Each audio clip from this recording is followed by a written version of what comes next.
जय हिंद। संसद के द्वारा कैसे राष्ट्रपति चुने जाते हैं और राष्ट्रपति के पूरा वर्णन किस आर्टिकल में है, ये जानकारी मैं आपको देना चाहता हूं। और पहले हम संसद के बारे में जान लें कि संसद होती क्या है हमारी। जो मैंने बोर्ड पे लिख रखा हुआ है कि अनुच्छेद 79 जो आर्टिकल हमारा संविधान में लिखा गया है, आर्टिकल 79 में संसद का वर्णन मिलता है हमको। संसद की यदि शुरुआत हुई भारत की आजादी के बाद तो 26 जनवरी 1950 को हमारे देश में संसद बनी हुई है। और इसकी स्थापना यदि देखा जाए, जो पुरानी संसद है हमारी दिल्ली में, जो कि लॉर्ड इरविन के माध्यम से इसकी ओपनिंग की गई थी और शुरुआत हुई थी 18 जनवरी 1927 को लॉर्ड इरविन ने पुरानी संसद का उद्घाटन किया था। और तब से हमारे देश में ये पुरानी संसद चली आ रही थी। जो कि इसका डिजाइन तैयार करता जो थे उनका नाम था सर हर्बर्ट बेकन। तो संसद भवन के वास्तुकार कोई है तो उनका नाम है सर हर्बर्ट बेकन। उन्होंने ये डिजाइन तैयार किया था और वो संसद में हमारी संसद चलती थी। संसद 3 लोकसभा, राज्यसभा और राष्ट्रपति से मिलकर बनती है, ये हमारी संसद होती है। जो लोकसभा का गठन पहली बार 17 अप्रैल 1952 को हुआ। अनुच्छेद 81 में इसका वर्णन है हमारा। कार्यकाल देखा जाए तो 5 वर्ष का होता है हमारा और अधिकतम सदस्य संख्या 552 हो सकती है इसमें। लेकिन वर्तमान में 545 सदस्य हैं। इसमें 2 एंग्लो इंडियन होते हैं और निर्वाचित सदस्य जो होते हैं 543 सदस्य निर्वाचित होते हैं, जो कि हमारी भारत की जनता के द्वारा वोटिंग की जाती है। हमारी आम चुनाव जो होते हैं हमारे देश में, इनको लोकसभा का चुनाव कहा जाता है। उसमें 543 सांसदों को भारत की सरकार, भारत की जनता के द्वारा चुना जाता है। निम्न सदन कहलाता है हमारा लोकसभा, प्रथम सदन कहलाता है हमारा लोकसभा। और लोकसभा सदस्य बनने के लिए न्यूनतम आयु 25 वर्ष की चाहिए। मतलब जो व्यक्ति 25 वर्ष का होगा वह लोकसभा का सदस्य का चुनाव लड़ सकता है, लोकसभा सदस्य बन सकता है। तो 543 सीटें हमारी वर्तमान में जो निर्वाचित सदस्य संख्या है वो 543, जो हमारे एमपी कहते हैं, मेंबर ऑफ पार्लियामेंट। इसके बाद अगला सदन आता है हमारा राज्यसभा। राज्यसभा का गठन अनुच्छेद 80 में इसका वर्णन मिलता है। 3 अप्रैल 1952 को पहली बार हमारा राज्यसभा का गठन किया गया था। और राज्यसभा का कार्यकाल जो होता है वो 6 वर्ष होता है। लेकिन राज्यसभा एक स्थायी सदन होता है। इस अधिकतम जो सदस्य संख्या इसमें 250 होती है। वर्तमान में 245 सदस्य है इसके अंदर। राष्ट्रपति द्वारा मनोनीत इसमें 12 सदस्य मनोनीत होते हैं, जो कि हमारे कला, साहित्य, विज्ञान और खेल कूद वगैरह से इनको शामिल किया जाता है। तो 12 सदस्यों को राष्ट्रपति के द्वारा मनोनीत किया जाता है, जो कि हमारे बिना चुनाव लड़े ही राज्यसभा की सदस्यता ग्रहण कर लेते हैं, शपथ लेके वो राज्यसभा सदस्य बन जाते हैं और वो 6 वर्ष तक अपने पद पर बने रहते हैं। तो 12 सदस्य राष्ट्रपति के द्वारा राज्यसभा में मनोनीत किया जाता है। स्थायी सदन होता है हमारा, जो कभी भंग नहीं हो सकता है राज्यसभा हमारा। और उच्च सदन कहलाता है। तो लोकसभा हमारा निम्न सदन है, लेकिन राज्यसभा हमारा उच्च सदन है। और हमारा ये द्वितीय सदन कहलाता है। लोकसभा को हम प्रथम सदन कहते हैं और राज्यसभा हमारा द्वितीय सदन कहलाता है। और राज्यसभा सदस्य बनने के लिए न्यूनतम आयु चाहिए वो 30 वर्ष चाहिए। मतलब 30 वर्ष का जो व्यक्ति होगा वो राज्यसभा का चुनाव लड़ सकता है। और राज्यसभा के चुनाव में जो हमारे राज्यों के एमएलए होते हैं, विधायक होते हैं, वही उन राज्यसभा सीटों को, राज्यसभा के सदस्य चुनाव लड़ते हैं, उनमें वोटिंग कौन करता है? तो विधायकों के द्वारा जिन राज्यों में विधायक होते हैं वही राज्यसभा सदस्य चुनते हैं। अगला आता है हमारा राष्ट्रपति। राष्ट्रपति जो कि हमारा संसद का अभिन्न अंग माना जाता है, भारत का सर्वोच्च पद को ऐसा माना जाता है वह है राष्ट्रपति। राष्ट्रपति का जो वर्णन है हमारा वो अनुच्छेद 52 में वर्णन है। और अनुच्छेद 52 से 61 तक ये आर्टिकल में राष्ट्रपति के बारे में बताया गया है। तो राष्ट्रपति का हम कैसे संविधान में उल्लेख मिलता है, किस आर्टिकल में इसका वर्णन मिलता है, इसको हम एक ट्रिक के माध्यम से ज्ञात कर सकते हैं। वो ट्रिक मैंने बोर्ड पे लिख रखी है। हम कैसे ट्रिक पढ़ेंगे? जो पढ़ेंगे रासनी एका दुओ दशम। रासनी एका दुओ दशम ये एक हमारी छोटी सी ट्रिक है जो आर्टिकल 52 से प्रारंभ होती है। तो 52, 53, 54, 55, 56, 57, 58, 59, 60 और 61, मतलब 52 आर्टिकल से 61 तक जो राष्ट्रपति के बारे में वर्णन है वो सारा का सारा इस ट्रिक में हम शामिल कर सकते हैं। तो आर्टिकल 52 कहता है राष्ट्रपति के पद का वर्णन, मतलब भारत में एक राष्ट्रपति होगा, ये आर्टिकल 52 कहता है हमारा। 53 कहता है हमारा साथ से संघ की कार्यपालिका शक्ति राष्ट्रपति में निहित होगी, ये आर्टिकल 53 में वर्णन है हमारा। 54 कहता है नीचे, मतलब राष्ट्रपति का नीचे निर्वाचन, मतलब जो राष्ट्रपति का जो निर्वाचन होता है हमारा राष्ट्रपति कैसे चुनता है, ये आर्टिकल 54 में वर्णन है हमारा। आर्टिकल 55 में ऐसे एकल संक्रमण मत पद्धति द्वारा, एकल संक्रमण मत पद्धति के द्वारा राष्ट्रपति का चुनाव किया जाता है हमारे देश में। और 56 में कासे कार्यकाल, मतलब राष्ट्रपति का जो कार्यकाल होता है वो अधिकतम 5 वर्ष के लिए राष्ट्रपति हमारे देश में चुना जाता है। यह अनुच्छेद 55 में वर्णन है। अनुच्छेद 56 में वर्णन है कार्यकाल का। अनुच्छेद 57 कहता है दोबारा नियुक्ति की जा सकती है।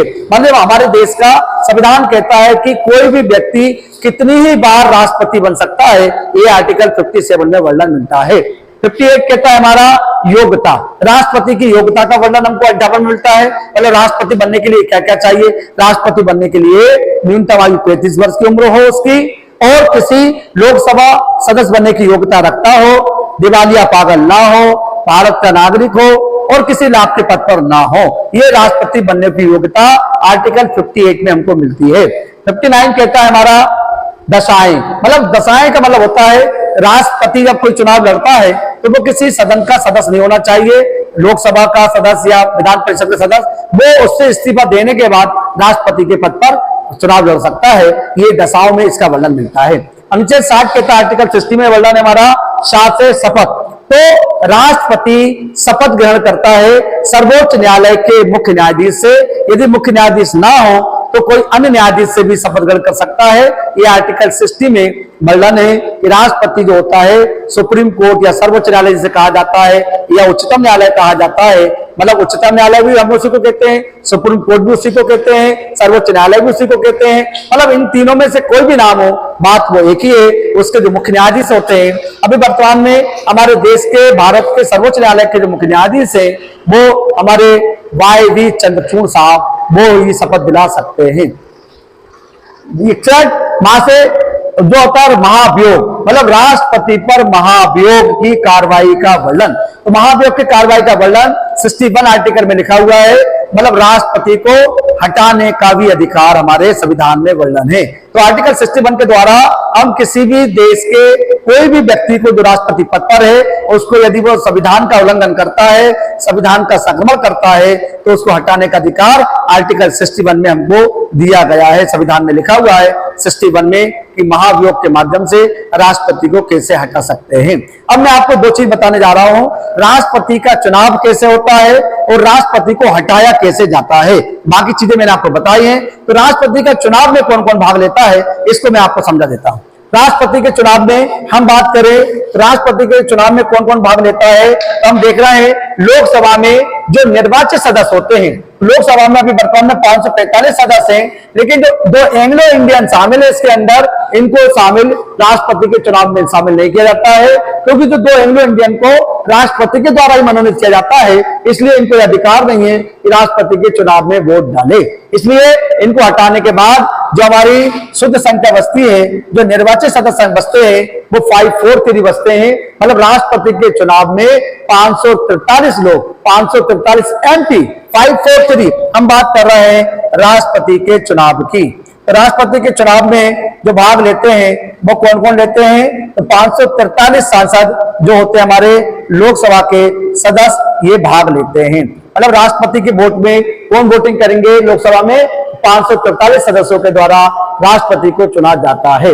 इसके बाद राज्यसभा में हम बात करें कि राज्यसभा में राष्ट्रपति के चुनाव में कौन भाग लेता है, तो टोटल अधिकतम संख्या तो 250 हो सकती है, लेकिन वर्तमान में 245 है। और ये 12 सदस्य जो होते मैंने बताया है कि राष्ट्रपति के द्वारा मनोनीत किए जाते हैं, ये राष्ट्रपति के चुनाव में भाग नहीं लेते हैं। ये 245 में से 12 हम कम कर दें तो 233 सदस्य, मात्र 233 राज्यसभा के जो सदस्य होते हैं वही राष्ट्रपति के चुनाव में भाग लेते हैं। तो राष्ट्रपति के चुनाव में वोट कौन करेगा, मात्र राज्यसभा के 233 कैंडिडेट जो होते हैं हमारे, वो ही राज्यसभा के सदस्य होते हैं जो राज्यों के द्वारा चुने जाते हैं। इनको कौन चुनता है, राज्यों के जो विधायक होते हैं, MLA होते हैं, उनके द्वारा ये 233 सदस्यों के पूरे भारत में चुना जाता है। ये राष्ट्रपति के चुनाव में वोट करते हैं।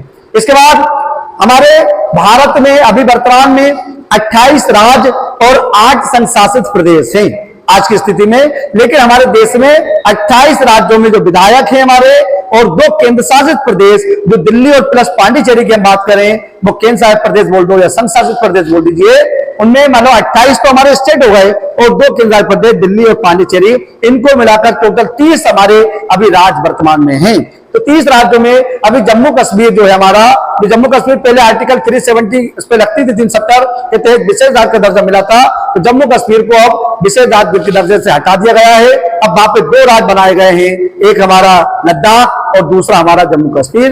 तो वहां पर अभी विधानसभा बंद है, इसलिए वहां के विधायकों को नहीं जोड़ा जाता है। अभी वर्तमान में पूरे भारत में केवल 4033 4033 एमएलए हमारे पूरे भारत में हैं। तो राष्ट्रपति का यदि वर्तमान में आज चुनाव होता है तो 4033 जो विधायक होते हैं वो राष्ट्रपति के चुनाव में वोट करते हैं। तो मैंने बताया है कि राष्ट्रपति के चुनाव में कौन कौन भाग लेता है, तो 543 लोकसभा के सदस्य भाग लेते हैं, 233 राज्यसभा के सदस्य भाग लेते हैं, और पूरे भारत में जितने भी राज्य हैं उनके जो विधायक हैं, एमएलए हैं, मेंबर ऑफ लेजिस्लेटिव असेंबली जिनको कहा जाता है एमएलए, वो 4033 है, ये राष्ट्रपति के चुनाव में भाग लेते हैं। तो एकल संक्रमण पद्धति के द्वारा राष्ट्रपति का चुनाव किया जाता है। ऐसे हमारे देश का राष्ट्रपति का चुनाव होता है। इनके चुनने के बाद सर्वोच्च न्यायालय के मुख्य न्यायाधीश के द्वारा वो शपथ ले लेते हैं और हमारे देश के राष्ट्रपति बन जाते हैं। तो 25 जुलाई 2022 को हमारे देश में जो नई राष्ट्रपति बनी है उनका नाम है द्रौपदी मुर्मू जी। द्रौपदी मुर्मू अभी वर्तमान में हमारे देश की राष्ट्रपति हैं और 25 जुलाई 2027 तक इनका कार्यकाल रहेगा। 5 साल के लिए ये अभी वर्तमान में बनी हुई है। लेकिन अब ये तो मैंने बताया कि राष्ट्रपति के कैसे चुनते हैं। यदि हम बात करें आर्टिकल 61 में हमने पढ़ा है, 61 कहता है राष्ट्रपति पर महाभियोग। अभी हमने बताया अनुच्छेद 54 राष्ट्रपति का निर्वाचन कौन करता है। अब मैं आपको लास्ट बता रहा हूं आर्टिकल 61 क्या कहता है, राष्ट्रपति को कैसे पद से हटाया जा सकता है, ये मैं आपको बता रहा हूं। तो अभी हमने राष्ट्रपति का चुनाव लड़ा है, अब राष्ट्रपति को महाभियोग, तो राष्ट्रपति पर महाभियोग कैसे होता है हमारा वो हम समझ लें।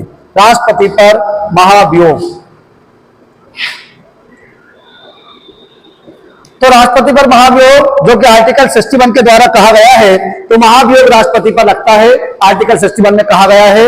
हम राष्ट्रपति पर महाभियोग की कार्रवाई कैसे प्रारंभ होती है मैं आपको मौखिक रूप से बता दूं कि राष्ट्रपति को हटाने का यदि प्रावधान लोकसभा या राज्यसभा दोनों सदनों में से किसी भी सदन में लाया जा सकता है, और राष्ट्रपति को हटाने का प्रावधान मान लीजिए लोकसभा में लेके आ रहे हैं, तो लोकसभा में जो विपक्ष पार्टी होती है वो राष्ट्रपति के खिलाफ एक बिल लेके आती है और बिल के अनुमोदन के माध्यम से राष्ट्रपति, तो मतलब जो विपक्ष के लोग हैं उसका 1/4, लोकसभा की बात कर रहा हूं मैं, लोकसभा में यदि हम बात करें लोकसभा के सदस्य जो विपक्ष के लोग होते हैं वो राष्ट्रपति को हटाना चाहते हैं, तो वो राष्ट्रपति को 14 दिन पहले 1/4 मतलब 1/4 सदस्य जो होते हैं लोकसभा के, वो 1/4 सदस्य 14 दिन पूर्व मतलब पहले राष्ट्रपति को एक लिखित हस्ताक्षर सहित हस्ताक्षर कर देंगे, हस्ताक्षर करके राष्ट्रपति को भेजते हैं, करके देते हैं।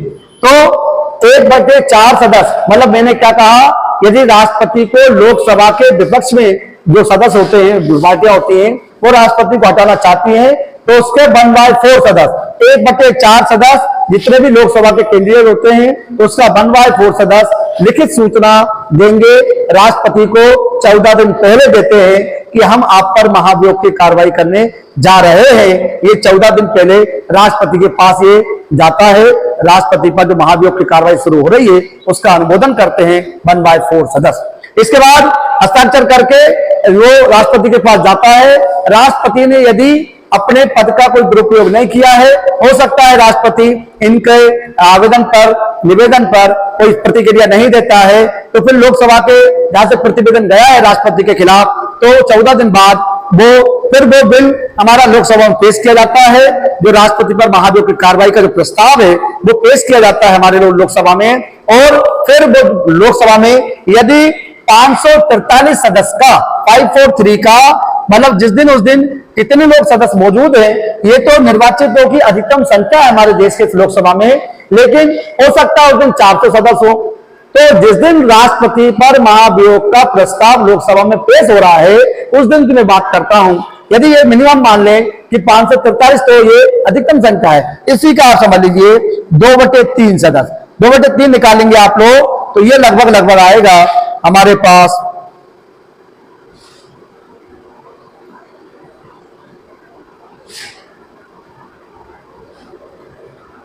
तो 262 के आसपास या 263 के आसपास जो आएगा हमारे पास इतने सदस्य, मतलब 262 सदस्य समथिंग जो 2/3 सदस्य होते हैं, वो लोकसभा में राष्ट्रपति पद महाभियोग की कार्रवाई की गई है उस पर इतने लोग साइन कर दे या राष्ट्रपति पर महाभियोग के पक्ष में वोट कर दे तो वो बिल पास माना जाता है लोकसभा में।